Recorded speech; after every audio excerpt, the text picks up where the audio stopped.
Basta tandaan mo, makahinga pa siya. Okay? Ano ba klaseng advice? Ibang klaseng tanong yan.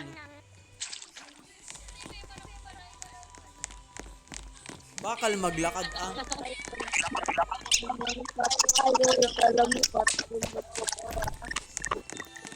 Sinong gusto ng advice? Advice dyan. Ako. Ikaw yun? Okay, hello. Hello. Hello? By the way, you want some advice? Yes. Okay, so by the way, magpakilala muna ako. By the way, I'm a therapist dito sa Roblox server. About 4 months na. Uy, huwag niyong awayin. Sige, go, continue. Don't mind. Madami kasing madami kasi dito mga baliw. Kaya we need to Oo, yan. Tama yan. Kaya we need to Agree, understand. agree. Kaya we need to understand Yes. people kasi ano sila baliw. Agree.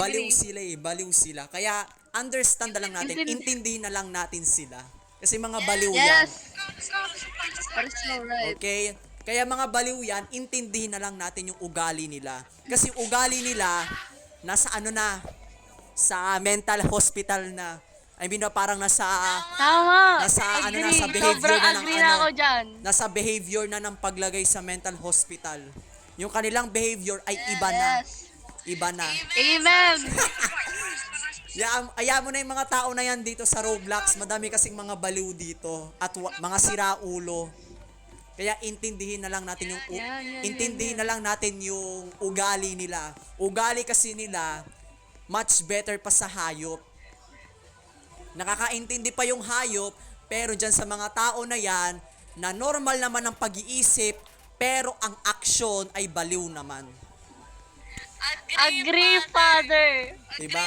Agree. Imblis na normal sila, pero yung galaw ba nila is panggago. Katulad ni Ice. Ano? Diba?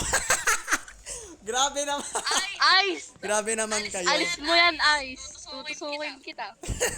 Diba? Ganon kasi, for example ba, yung mga tao na yung sa Roblox, papansin, pag may nag-uusap, Ayan. pag may Ayan, Lord. pag may nag-uusap, 'di ba? Nagpapapansin. Normal naman yung ugali niya, pero yung galaw niya is panghayop.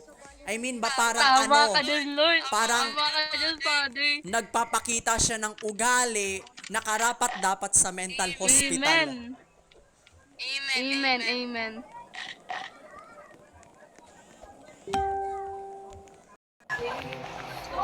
Diba?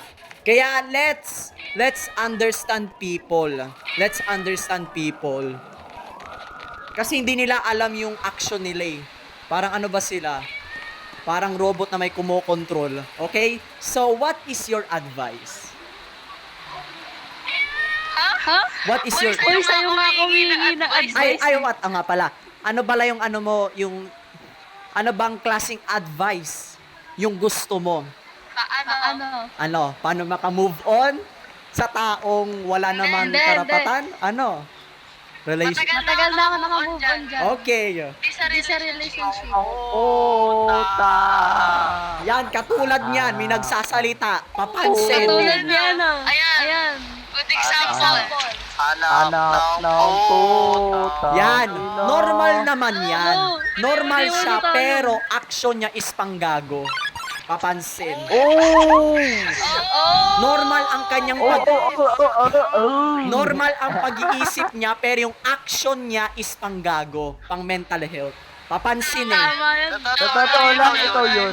Doon na nga kayo, doon na kayo. Tama yan. Kung gusto nyong makinig, edi makinig kayo. Kaya madaming mga tao, Makinig lang. kaya madaming tao, 5 star ka sa akin. Ay, 5 star. Kaya madaming tao na sinasabi ang mga Filipino, mga baliw eh. Alam mo bakit? Dahil sa mga action natin, yung mga galaw natin. Yan. That's the reason. For example, dito na nga sa Roblox, online games. In reality, normal naman. Doon na nga kayo. Sige. Okay, continue our conversation. So, anong klaseng gusto mong advice? Anong klaseng advice ba yan na gusto mong marinig? Paano iwasan mga toxic na tao? Ay, ayan. Ayan. Dito saglit. Very, very, very, very, very professional ako dyan pagdating sa mga toxic people. Kaya may mga... May- Professional. Yes, I'm a professional. Maayos na kausap. Yes. May mga kaibigan kasi ako na puro toxic yung nalalapitan nila. Alam mo bakit? Kasi wala silang alam. Pagdating sa mga kaibigan, pagdating sa toxic people, and ganyan-ganyan, so on. So, paano Wait lang, father. Father, wait. Yes? Ano niyo muna to? I-mute niyo si RRT. Ano, father? Kailangan bang iwasan yung pag taong pinag-open nag-open up ka sa Okay. kaibigan mo. Okay. And then, she started, kino-compare yung mga problema niya sa problema ko. Iwasan ko ba? Yes, of course. Iwasan mo. Why? Like I said, normal naman ang pag-iisip niya, pero yung action niya at yung behavior niya ay pangbaliw na. So, kailangan na lang natin iwasan yan. Kasi kung papatulan mo pa yan, may mangyayari sa yung masama. Understand mo na lang siya. Father. Yes? What if best friend ko siya, father, tapos 2 years na kaming magkaibigan, father. Eh di explain mo sa kanya yung tama. Itama mo siya. Father, what if, father, Okay. father, ang taas kasi ng pride niya, father. Eh di babaan mo. Lower the pride. Ganon. Itama mo siya. Pagsabihan mo ng values sa tamang dignidad. Kung hindi niya alam ang tama, iwasan mo. Toxic yan. Iwasan mo ang mga best friend. Pag hindi alam or hindi sila interesado pagdating sa tama, iwasan mo yan. Kung yung kaibigan mo ay nakikinig sa tama, yon perfect. Pero, kung meron ka naman kaibigan na puro kamalian ang pinapakinggan, yan ang pinaka-bawal, pinaka-pangit, bad influence. Yes, amen, Father, amen. Amen. Grabe naman kayo. Kaya lagi mo tatandaan. Anong kailangan? So, okay. Paano ko sasabihin sa kanya, father? Paano mo sabihin? Paano ko sasabihin? For example, ano bang ginagawa? Nasasaktan niya na ako, father. Eh di sabihin mo sa kanya, tell the truth. Sabihin mo yung totoo na nasasaktan ka. Kasi kung yan sinasabi mo sa akin, hindi mo inilalabas dun sa kaibigan mo na sinasaktan ka. Everyday kang sasaktan. Kasi hindi niya alam na nakakasakit na pala siya. Kailangan niyang alamin muna. Motivational yan, napaka-motivational. Kailangan niya muna ng step by step. For example, meron kang kaibigan na nakakasakit na pala ng iba. Kaya nakakasakit siya ng iba at ipinagpapatuloy niya pa rin kasi wala siyang alam sa ginagawa niya. Wala siyang alam na nakakasakit na pala siya. Hindi niya alam, nakaka-offend na pala. So, kailangan natin pagsabihan ng tama. Kung naobserbahan mo na, if you observe na yung kaibigan mo ay puro na lang kamalian, pagsabihan mo. Diba? Pagsabihan mo. Lahat ng pagkakamali ay dapat itama. Anong paraan? Pagsabihan ng malumanay na tama. Tamang ugali, tamang dignidad ng isang tao. Pero, depende na rin yan sa tao kung magbabago or hindi. Doon tayo sa magbabago. For example, kaibigan mo, gumagawa ng kamalian. For example, nagkakating sa school. Tapos, kumukuha ng pera. Nakita mo yung kaibigan mo. Kumukuha ng pera, nagkakating sa school, anong gagawin mo? Malamang, pagsasabihan mo ng tama. Hindi yung puro-puro sumbong. Pwede naman magsumbong, pero ang unahin mo na is pagsabihan muna ng tama. Pero, kung ayaw naman makinig sa'yo, sa mga advice mo para magbago siya, doon ka na magsumbong. Kasi wala ka nang magagawa kung ayaw niyang makinig sa'yo. Isumbong mo sa teacher, isumbong mo sa mga tao, isumbong mo sa mga ganyan, para malaman rin ng tao yung ginagawa niya and then magbago siya. Pero kung hindi na siya magbabago, wala kang magagawa doon. Wala kang magagawa doon. Kung ayaw niya talang magbago, hayaan mo, pagdating ng araw, marirealize ng kaibigan mo na dapat pala nakinig siya sa'yo, yung sa mga advice mo. May mga tao rin kasi na na nakikita nila na puro kamalian, puro mali yung ginagawa nila. And nagbabago kasi nga pinagsabihan nila.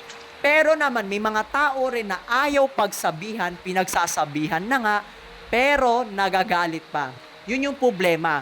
Kaya kapag may ganun kang kaibigan na galit pag sinasabihan ng tama, doon ka na mag-report or doon ka na magsumbong sa parents mo, sa parents niya, kausapin mo yung kadugo niya, parang ganon. Kasi kung ayaw niya magbago, then wag ka na maging malumanay, wag na. Diretso ka na agad sumbong or kasi ayaw makinig sa tama ganon lang. Kaya yung mga toxic people na yan, may mga toxic people naman rin kasi na nagbabago. Pero may mga toxic people naman na ayaw sundin ang tama. Wala silang utak. Yung utak nila ay hawak ng kasamaan. Paano baguhin yon? Pagbigyan ng chance, bigyan ng advice kung paano magbago. Pero kung ayaw na talaga magbago, iwasan mo siya.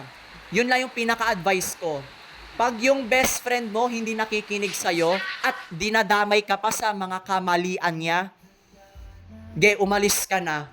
Huwag ka na magpapakita sa kanya dahil masisira lang ang buhay mo dahil dun sa kaibigan mo. Tapos, Kaya pa sir. Ano naman, Father? kapag Paano kapag member ng okay, marinig ako eh. Yung toxic sa'yo. Yung- Ano? yung toxic sa'yo, naku po, ito lang masasabi ko sa'yo, pag toxic siya sa'yo, pagsabihan mo rin ng tama, yun lang naman yung paraan para para magbago siya Pero kung ayaw niya nang magbago, layuan mo na siya. Wala ka ng choice para baguhin pa yung buhay niya. Wala, kasi ayaw niyang makinig sa'yo Siya yung Siya yung nag-ano sa akin. nagpalaki sa'yo ng tama. Parang ganon. You know, I gagi, tags. Tags, okay?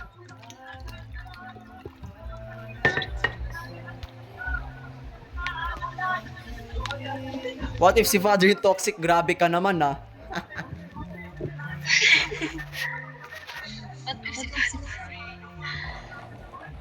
patay ka rin. Okay, so,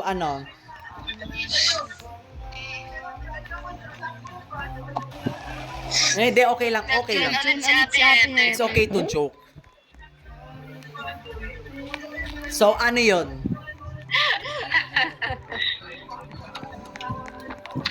Kasi, ayan na si... Nakita ko yung ID mo. Talaga ba? Oo, tapos nakita ko yung amen kay Father. Pasalamat ka, Father. Pinainig kita, Father. Laka! Wala! Hoy! Sige. Okay lang, naka-record naman rin ako Hoy, naka-record naman rin ako Post mo ba sa TikTok yan, Father? Ipopost ko sa Facebook, public. Love, Father. Dok Sam! Father. Dok Sam! Ay, ano bang klaseng story yan?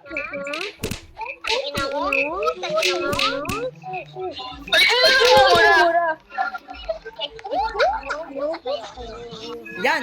Itag mo ako, Father, ah. Huwag mong kalimutan. Sige, ano bang password tuloy. Ano bang use account mo? Ano ba? Sige, yung password ko. Hindi. Kapal mo noon, Father. Hindi kasi, nasanay na kasi ako eh. IG na lang, Father. O sige. Anong IG mo? IG.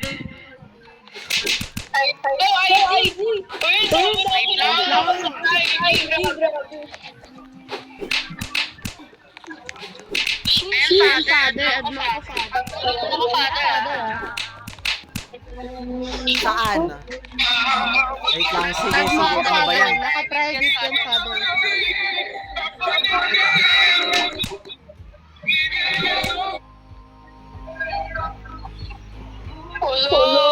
Wait lang nga, i-type mo nga ulit, hindi ko makita.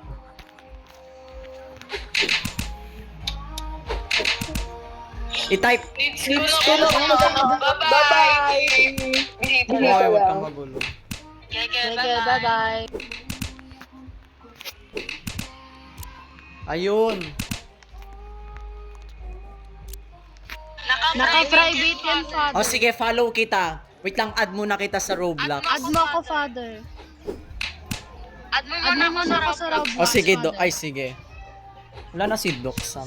Tapos add mo rin ako sa IG. Sige. Wait lang ha. Add mo ako pag pinost mo yung Father, ah. Yes, I will tag you. Dagdag yun, ah. Wait lang, ano ba ulit pangalan mo? Ayan, ah. Set. Ano ba Ano yan, ba yan, Father? Ba't kasi tawag nyo father? Diyos ko po.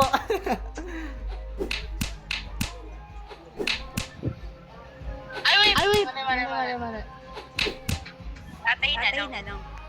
Ay, Ay, gagi, mali. mali. Father. Ito, Father. Father, Father. Father, Father, tama yan. Yung nasa Ayun. Father. Yan, sige. Yan. Add friend kita sa Instagram. Actually kasi, hawak kasi ng girlfriend ko yung Instagram account ko eh. Kaya hindi ko mabubuksan yun. By the way ba, kapag dalawa bang holder, mabubuksan ko yung account ko? Hindi ko na rin kasi nabubuksan yung Instagram ko eh. Pati yung Facebook ko rin, hawak niya. Eh, nag-switch account kami. Apaka-controlling naman ng girlfriend mo, tol. Hindi, ako rin. Mas ano kasi kami, strict pagdating kasi sa strict relationship kami. Pagdating sa relationship, napaka-strict namin. Kasi yung girlfriend ko, professional therapist rin yan. Minsan, nagdi-debate kami pagdating sa mga pagdating sa love, ganyan-ganyan. Kaya minsan nga, ang away namin tungkol sa pagmamahal, tungkol sa jowa na naghihiwalay. Parang ganon. Sige, I will ask my girlfriend to, na lang ha, okay? Yes. Sige, thank you. And naka-record po ako. Naka-record po ako.